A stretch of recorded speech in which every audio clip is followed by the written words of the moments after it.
Okay, guys, welcome back. The final five is here. As promised, my top 25 cartoon villains. Final five. So let's start off with number five. Who will it be? So number five is actually a tie, guys. It's a tie between David Xanatos and Thailog. I used to always say Thailog, but it's actually Thailog. From Gargoyles, of course. They were very good villains. Xanatos was that calculative, manipulative villain. I didn't like when he kind of went good. I wish they'd have kept him bad. He was Lex Luthor, Norman Osborn, Tony Stark, all those villains, and not villains, but mixed together. And he was really good at it. He was able to handle himself against Goliath. It was really good. And when they made Goliath's clone, Thailog was everything Goliath wasn't. He was cunning, devious. He would take corners. He didn't care about people. Like he cared about money. Things that Gargoyles never really cared about. Money was nothing to them, but he did. I remember there was the one episode where Dr. Savarius was saying, like, so how are you going to cash all that money? You're going to stroll into a bank and open a checking account? And he's like, I'll find a way to use it. And he kind of did. After a while, when Thailog and Demona came together, she opened an account in his name. Remember when she was able to go human because of Puck, stuff like that. And Xanatos, he was like a thorn in the Mazza's side. Like, it was him who manipulated Derek, Elisa's brother, into thinking Goliath did what he did. And there was just so much things that these two guys have done over the course of the series. They were great villains. Demona was good. You kind of could say Macbeth, but he was kind of a tweener. And the pack was good, but after a while they started to sink a little bit after a while because a lot of them started to leave. But these two were really good, and I really enjoyed them a lot. Very much. So we move on to number four, people. And who is number four? That is none other than the resident ninja of Cobra. You see him right here. He is a member of the Oroshikage, just like Snake Eyes. And boy, when those two go at it, I love it. Yes, I'm talking about Storm Shadow. I love Storm Shadow. He is my all-time favorite Cobra member. Now, you guys are probably surprised to see, hey, Cobra Commander's not in your top 10.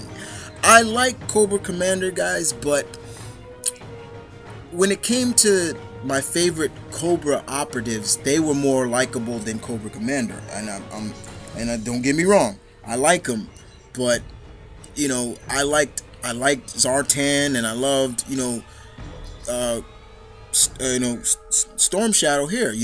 They, especially those two, because they weren't really like all the way with Cobra. It was more like they were like outside help.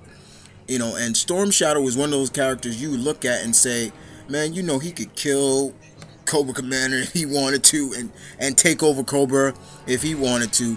It was always that measure of just like, why does this guy stick around? And you see why he, because to stop and, to do harm to his Oroshikage brother, Snake Eyes. And Storm Shadow was just really cool. He's just a really good character. And number three, who can it be? Skeletor. Yeah. Don't get me wrong, I like King Hiss, I like Hordak, but with me growing up with He-Man, it was always, for me, Skeletor. Skeletor was He-Man's number one uber arch enemy. And Skeletor was supposed to be just as powerful as He-Man, so they were pretty much evenly matched. and especially when we saw them in the 2002 version, they would have some epic battles together. It was always a pleasure watching them go at it. And you know, I always liked Skeletor because he was quick to just belittle all his legions. Like, he didn't care. He was always quick to blast them if they did something wrong. I remember there was one episode that they redid from the original in the 2002 series, is where he couldn't say bad words or something like that, and they were joking on him about it. And and after the spell was lifted, he just had a field day with his, and I thought that was really funny. Skeletor is just a classic villain that I love. I always liked his look. He just looked really devious and just menacing. Number 2. Who is number 2? The Decepticon commander himself, Megatron. Yes, of course. Now, first of all, I love this picture because look what it is. It's classic Megatron holding the Bayformers Megatron and ripped it to shreds. Good stuff right there. Love it. Megatron. I love Megatron. God bless Frank Welker for doing his voice. I love him for doing his voice. Can you believe the guy who voices Fred from Scooby-Doo voices Megatron? That is so funny. But Megatron is just that leader that you want to hate him. You want to hate him because you know he doesn't like humans. He's trying to destroy the Autobots and Optimus and everybody like that. But you also love him because he's so good at what he does. And growing up, watching Megatron just lead the Decepticons was always classic. I love his classic look. You know, I love the fact that he transformed into a gun instead of a traditional vehicle or aircraft like the rest of the Autobots. And later on, they started to change his, you know, that he would change into a Cybertronian jet. I remember one time they had him be able to train into a tank and things like that. But I take the G1 look over any of the looks today. Megatron is just a classic villain that I grew up just loving and watching the epic battles between him and Optimus go at it.